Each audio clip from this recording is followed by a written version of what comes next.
6 jours depuis le début de la crise des sous-marins, et Joe Biden et Emmanuel Macron se sont finalement parlé pendant une demi-heure au téléphone.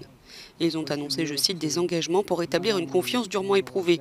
Sollicité par Washington, cet entretien fait désormais espérer au président Biden un retour à la normale dans les relations franco-américaines.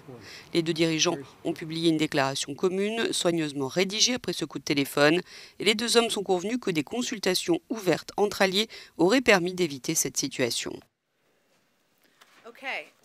Le président, au cours de cet appel, comme nous l'avons dit dans le communiqué, a reconnu qu'il aurait pu y avoir plus de discussions avant l'annonce. Et c'était un message important pour lui à transmettre au cours de cette conversation. Prochaine étape de cette fin de crise, un tête-à-tête entre les chefs de la diplomatie française et américaine à New York. En tout cas, il faut passer à autre chose, clame Londres.